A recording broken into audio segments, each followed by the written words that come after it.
Hello everyone, मैं हूं आपका अपना सुबोध सर। मैं हूं आपके लिए बिजनेस स्टडीज़ का क्लास 12th का सीबीएसई का सैम्पल पेपर, जो कि आपके आने वाले बोर्ड एग्जाम के लिए बहुत ही इंपॉर्टेंट हो सकता है। तो चलिए शुरू करते हैं क्वेश्चन नंबर 1 से, जिसमें कि पूछा गया है, is the process of dividing work into manageable activities and then grouping the activities which are similar in nature. मतलब पहले काम को डिवाइड कर देना डिफरेंट मैनेजेबल एक्टिविटीज़ में, और उसके बाद उन एक्टिविटीज़ को ग्रुपिंग करने के प्रोसेस को कहा जाता है। तो इसमें ऑप्शन में जो दिए हुए हैं उनमें इसमें जो करेक्ट ऑप्शन है वो है option number B, that is departmentalization. मतलब डिपार्टमेंटलाइजेशन किया जाता है जिसके थ्रू ये प्रोसेस कंप्लीट होता है।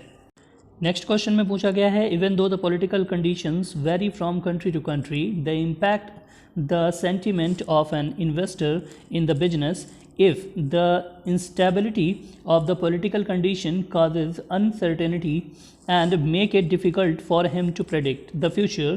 Which feature of the business environment is being highlighted in the above statement? तो अगर हम ऊपर के इस स्टेटमेंट की बात करें तो इस स्टेटमेंट में ये तीनों के तीनों ABC तीनों ही फीचर दिखाई देते हैं, तो इसीलिए इसका ऑप्शन नंबर डी करेक्ट हो जाएगा, मतलब all of the above. Next question में पूछा गया है, any one can be called a manager irrespective of the education qualification possessed. मतलब कोई भी पर्सन मैनेजर कहलाता है, चाहे वो उसके पास कोई भी एजुकेशन हो या ना हो। Identify the characteristics of the profession that management does not fulfil in the statement being discussed above.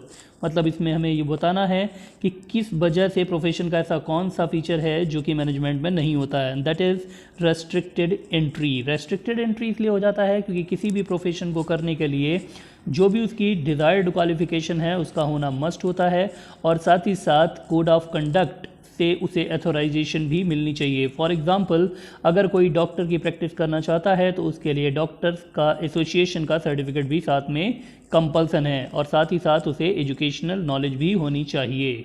Next question में पूछा गया है, even after going up of the Indian economy in 1991, foreign companies found it extremely difficult to cut through the above bureaucratic red tape to get permit for doing business in India, which created a negative impact on business.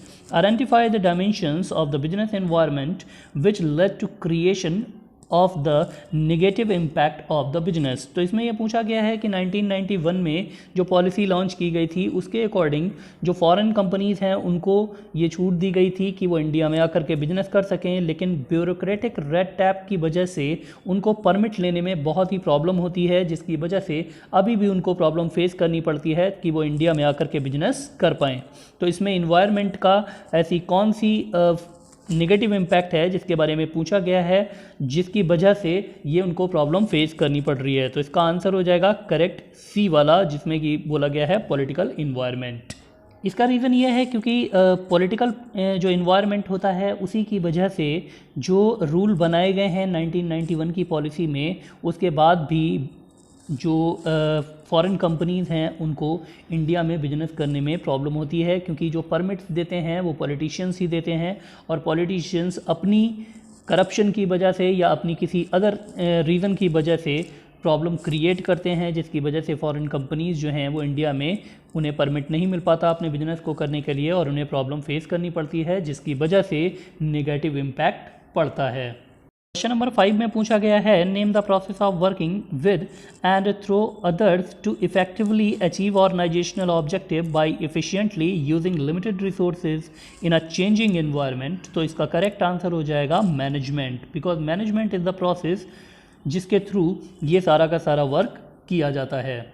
Next question में पूछा गया है, the increase in the demand for many Ayurvedic medicine, health products and services in the past few months is related to the need for the building immunity and an increased awareness of healthcare due to spread of coronavirus. Identify the features of business environment being described above.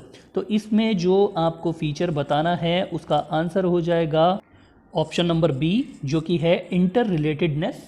Next question में पूछा गया है, which of the following is not an element of social environment. तो social environment का कौन सा element नहीं है? तो इसमें ऑप्शन में जो दिया हुआ है बर्थ एंड डेथ रेट, जो कि सोशल इन्वायरमेंट का एलिमेंट होता है, और इसके बाद दिया हुआ है कॉन्स्टिट्यूशन ऑफ द कंट्री, ये नहीं होता है। इसके बाद पॉपुलेशन शिफ्ट, इसके बाद लाइफ एक्सपेक्टेंसी, तो इसमें सिर्फ और सिर्फ ऑप्शन नंबर बी ऐसा है जो कि सोशल इन्वायरमेंट का पार्ट नहीं होता है, इसलिए यही आंसर करेक्ट हो जाएगा, constitution of the country. Question number 8 में पूछा गया है, even where members of a department willingly cooperate and work, a manager has to coordinate the effort of different people in a conscious manner. Identify the characteristics of coordination discussed above.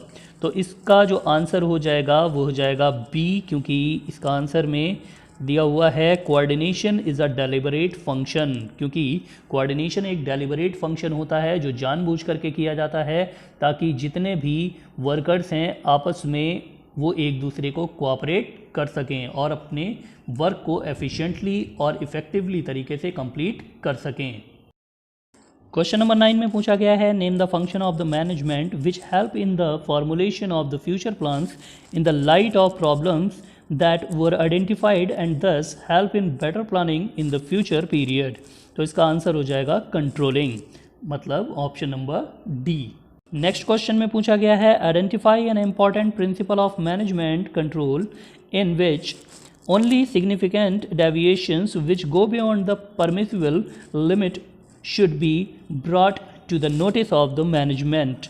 इसका answer हो जाएगा control by exception, option number B.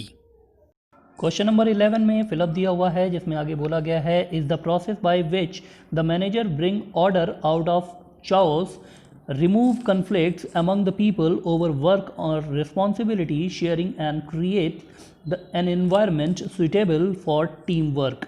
तो इसमें इसका answer पूछा गया है जो कि इसका आंसर हो जाएगा ऑर्गेनाइजिंग, मतलब ऑप्शन नंबर बी। इसी के क्वेश्चन में पूछा गया है और में फिर से फिलअप दिया हुआ है, ensure that the heads of separate business units in the organization are responsible for profit or loss for their units and have authority over it। तो इसका आंसर जो है वो हो जाएगा option number B, divisional structure. Question number 12 में पूछा गया है, match the concept of marketing in column number 1 with their respective definition in the column number 2।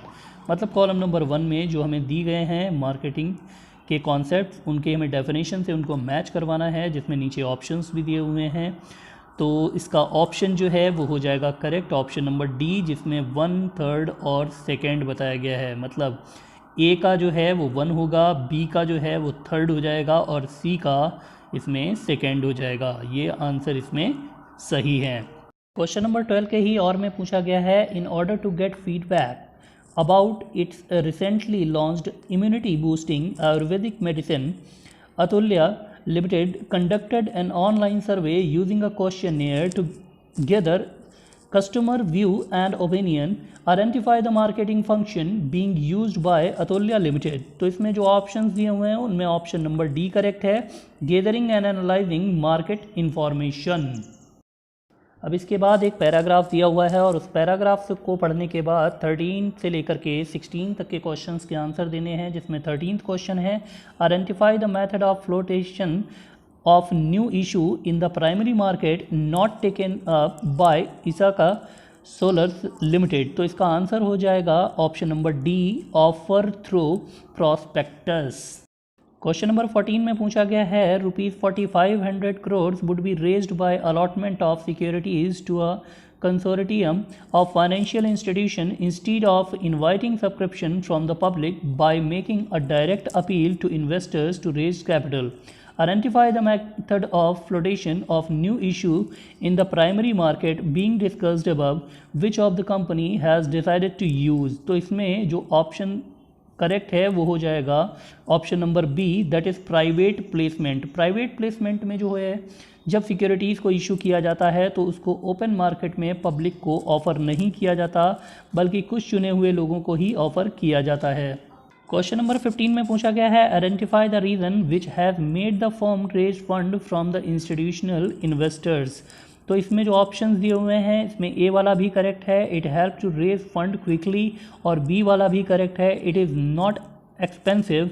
तो इसीलिए इसका ऑप्शन नंबर सी करेक्ट हो जाएगा, जिसमें हो जाएगा बोथ ए एंड बी, दोनों ही ऑप्शन इसमें करेक्ट हैं, तो इसलिए सी वाला ऑप्शन करेक्ट हो जाएगा।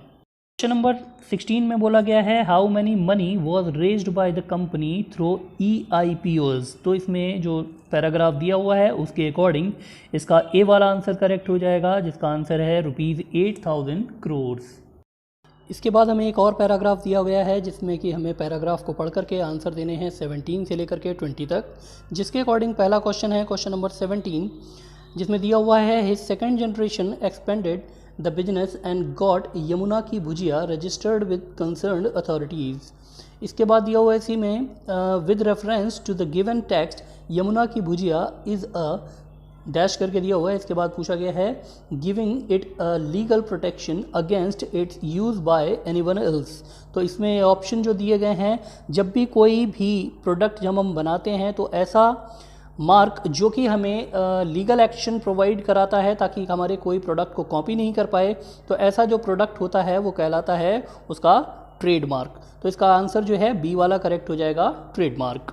इसी के साथ क्वेश्चन नंबर 18 में पूछा गया है हमसे कि यमुना की Bhujiya offered its products at competitive price even while offering customer service like gift packing and free home delivery to become a household name identify the factor affecting the element of marketing mix being discussed above. तो इसमें जो बताया गया है इस paragraph के according जो marketing mix का बताया गया है वो बताया जाएगा मार्केटिंग मेथड्स यूज्ड, मतलब ऑप्शन नंबर ए इसका करेक्ट हो जाएगा। क्वेश्चन नंबर 19 में पूछा गया है यमुना की Bhujiya has developed a strong distribution network in India and abroad by setting up retail outlets and reaching out to customers through internet selling. Identify the decision related to the element of marketing mix being discussed above.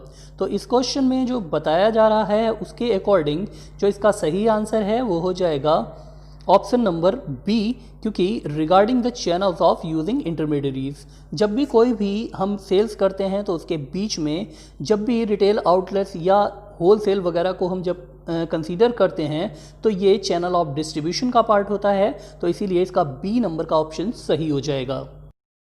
Question number 20 में बोला गया है on the advice of Vigyapan private limited Yamuna की Bhujiya has also worked upon managing public opinion by developing relations the masses through sponsoring culture and sporting events, maintenance of public works, etc. Name the department in the organization which is generally responsible for the performing the above important task of managing public opinion. तो इसका answer जो है वो ए वाला देखिए जिसमें दिया हुआ है मार्केटिंग डिपार्टमेंट, तो ये मार्केटिंग डिपार्टमेंट इस करेक्ट आंसर है। इसके बाद बी वाले में a separate department created in the firm for the purpose, ये भी करेक्ट आंसर है। इसके बाद थर्ड में देखिए सी में दिया हुआ है एन आउटसाइड एजेंसी, ये भी इसका करेक्ट आंसर है। और लास्ट में जो डी वाला दिया हुआ है वो दिया हुआ है एनी ऑफ द अबव। तो चूंकि ऊपर वाले तीनों ही आंसर करेक्ट हैं तो इसका डी आंसर बिल्कुल सही हो जाएगा, एनी ऑफ द अबव, क्योंकि तीनों ही ऊपर वाले सही हैं। अगर वीडियो पसंद आया तो लाइक कीजिए, सब्सक्राइब कीजिए, शेयर कीजिए और बने रहिए हमारे साथ। आज के लिए इतना ही, बाय बाय।